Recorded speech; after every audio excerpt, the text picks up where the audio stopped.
É isso que o podcast da Our Body faz. Levar o conhecimento, o entretenimento de uma forma leve, prazerosa e agradável. Muito honrado em ter você aqui Obrigado. hoje. Então vamos iniciar aqui o nosso bate-papo Vamos lá. excepcional e mais gostoso. Aquela pergunta clichê? Faz essa daqui? Já logo assim de início, sem falar das patologias. Eu acho que sim. Essa pergunta tem que existir, né? Um médico tão jovem, você decidiu ir pro ramo, pro segmento de ginecologista. O que te atraiu, doutor? Nossa, Eu acho que ele nunca respondeu essa, né? essa história é legal. É legal? Assim, é muito legal. Porque eu falo em ser médico de tirar neném desde os 3 anos de idade. E aí ao longo... Eu ouvi essa história sua lá na casa do Otávio e da Adriana. 3 anos. 3 anos de idade. Então eu não tenho médico na família, ninguém. Então eu não tinha nenhum exemplo assim próximo. Mas sei lá por que cargas d'água eu me encantei pela possibilidade de receber bebês aqui nesse mundo. E desde criança eu trabalhei com essa ideia. Eu sou de uma cidade do interior de Minas, sou de Lavras, Minas Gerais. E aí cresci nessa cidade, mas já falando com os meus pais que eu queria ser médico. E que eu queria ser médico especificamente de tirar bebês. E aí... foquei toda a minha vida educacional mesmo, ali desde o colégio, para prestar o vestibular de medicina. Na época não tinha nem Enem, né? Eu tenho 40 anos, eu tenho essa cara de novinho, mas não sou tão novinho assim. E para prestar o vestibular. Então eu fui no meu 3º ano do ensino médio já fazer um colégio em Belo Horizonte. Então já fui com o intuito de fazer faculdade. E aí passei na Federal de Minas e fui cursar medicina. No final da faculdade eu encontrei uma professora de ginecologia e obstetrícia que virou para mim e falou assim, olha... É uma especialidade muito sofrida, sacrificante, você vai ter que levantar de madrugada. Se você tiver família, você não vai poder dar atenção para sua família. Você não vai ser tão respeitado no meio médico, as pessoas não consideram isso como um médico de qualidade. Pensa numa outra especialidade. Isso ouvindo de uma especialista na área. Nossa. Caramba. Eu falei, cara, isso me desmotivou de uma tremenda maneira, assim, que eu falei, poxa, tá bom, foi um balde de água fria mesmo. Eu falei, vou repensar. E aí, por causa disso, em vez de eu me formar e prestar a prova de residência, eu fui trabalhar. Trabalhei 3 anos. E aí eu me voluntariei pro Exército, fui trabalhar na fronteira com Peru e Colômbia durante 1 ano. Caraca. Fui pro Mato Grosso do Sul, trabalhei mais 1 ano. E voltei para Belo Horizonte e trabalhei mais 1 ano. Então tive uma experiência de trabalho de 3 anos. Só que meus melhores momentos nesse tempo de trabalho é quando eu atendia mulheres, era quando eu fazia partos, que eu queria que explodisse o pronto-socorro enquanto eu estivesse numa assistência ao trabalho de parto. E eu falava assim, cara... Não dá pra fugir do que eu quero e do que eu cresci querendo fazer. Tava no sangue. Tava no sangue, uns 3 anos de idade. História linda. História maravilhosa. E aí é isso. E aí eu prestei prova de residência e meu objetivo já era morar em São Paulo. Já tinha desbravado o Brasil, já tinha morado fora, no Egito, na Polônia, nos Estados Unidos. Então eu tava realmente no México, enfim, tava realmente disposto a morar numa cidade que fosse realmente cosmopolita, que tivesse um pouquinho do mundo todo nela. E aí, por isso, São Paulo. E não teve essa questão, né? Desde os 3 anos de idade, não desviou o caminho, Não né? desviei. Tipo assim, eu tô focado, é isso que eu quero, eu nasci pra isso e vou fazer isso. Eu sou muito obstinado. Pra tudo que eu planejo na vida, assim, eu cumpro, geralmente, as metas que eu me proponho. E parabéns, porque a gente estudou Obrigado. um pouco aqui, você é referência. Obrigado. História Parabéns bonita, mesmo, viu? Obrigado. A gente passa por hospitais, por consultas e a gente vê que tem muita gente em todo segmento, né? Em toda profissão, né, doutor? A gente vê que tem pessoas que estão ali, mas não gostariam de estar, né? Então você vê Não são felizes, né? Não, é isso aí, exatamente isso.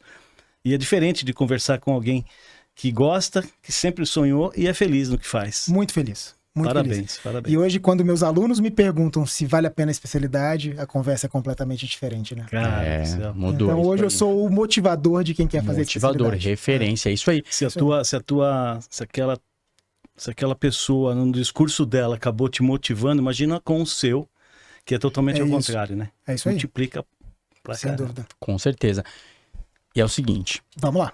eu já vou fazer uma outra pergunta aqui, porque você tem um aluno hoje aqui, que é o Guina. Que o Guina, a gente tava montando uns tópicos eu não aqui, tava pensando. Aí o Guina falou assim, eu não sabia o que é isso. O que é climatério e menopausa? Vamos explicar, Guina, o doutor tá aqui hoje para esclarecer. Você não sabe a diferença, Guina? A diferença. Não, Eu acho que o pessoal de casa também não deve saber. não. Viu? Isso aí é Sendo muito difícil. sincero, É. muito sincero. E vou te dizer que mesmo a gente... Menopausa sim, mas O a climatério. diferença não. Mas o que acontece? Mesmo a gente ginecologista muitas vezes fala a palavra menopausa quando quer se referir ao climatério. Porque para a população leiga é mais fácil dizer menopausa. Está entrando na menopausa, está chegando à menopausa, enfim. Mas o correto mesmo é falar climatério. Olha, A cara. menopausa é a última menstruação que a mulher vai ter na vida. Essa é a menopausa. Então, menopausa não é um período. Menopausa é um evento. Ah, cara, que bacana, tá Ó. vendo? Então, menopausa é um evento. Então, quando eu disser menopausa, ela tem uma data. Ela não tem um período. Eu menopausei. Na data tal. Então, Fechou. hoje é dia 21 de novembro. Então, hoje foi a minha menopausa. E como é que eu sei que é a menopausa? Tem que ficar pelo menos 1 ano sem menstruar. Então, Caraca. eu só vou dizer que é a menopausa olhando lá pra trás, retrospectivamente. Entendi. Então, se hoje uma mulher para de menstruar dia 21 de novembro de 2024, eu só vou saber se é menopausa real se dia 21 de novembro de 2025 ela não tiver menstruado mais durante todo esse ano. Mas se demorou 6 meses. E não- menstruou de novo, não é menopausa. Ai, caramba. E aí ela pode estar no climatério. Aí ela está no climatério. Ela está num período de irregularidade menstrual que caracteriza esse período que é o climatério. Cara, que bacana. Que bacana. É. E o climatério seria toda essa fase, que pode durar cerca de 10 anos. Então, é um período extenso e que geralmente gera muito sofrimento. Olha, que legal isso aí, ó. Vamos lá. Do nascimento, ó. Do nascimento, então, a menarca seria a primeira menstruação que a mulher tem. Então, a menarca é a primeira menstruação da vida. A menopausa é a última menstruação da vida. Então, é basicamente o período reprodutivo da mulher, ele vai da menarca até a menopausa. Um período que a gente chama de menacme. Então, tem um nome para esse período reprodutivo também. É menacme. Menarca, a primeira Caramba. menstruação, menopausa, a última, e menacme, o período reprodutivo. E sabendo que não é o número exato pro público de casa, né? Não é o doutor? número exato. Não é o número exato. Não, Não quer é. dizer que. É, não, começa a gente é aos 12. biológico, né? Não E é- sabe aquela não é história que as exata. pessoas às vezes falam? Ah, eu tive a primeira menstruação muito cedo. Significa que eu vou parar de menstruar cedo? Não, não existe essa relação. Então isso geralmente é uma dúvida que sempre me levam assim. Ah, não, mas eu menstruei muito cedo, então já eu tô parando de menstruar. Não é verdade. Aí você Tem fala, gente que começa muito cedo, para muito tarde. Tem gente que começa tarde e para cedo. não é uma regra. Não é uma regra. Puta que Lembrando que a média de idade Média. de menopausa da brasileira é de 48 anos. Tá. Então, que ela vai ter a última menstruação. Mas o climatério começa quando? Ao redor dos 40 anos ali. Se é um período que dura 10 anos, Sim. esse climatério começa aos 40 e vai até os 55. Aí tende aí a depender de cada mulher mesmo. Caramba. E doutor, você quer entrar nas patologias ou a gente já entra na reposição hormonal? Porque a gente, quando fala de menopausa, muita mulher hoje tá buscando, né, as informações para tentar fazer as reposições, para não entrar naquele período de perca óssea, né, começar a entrar em...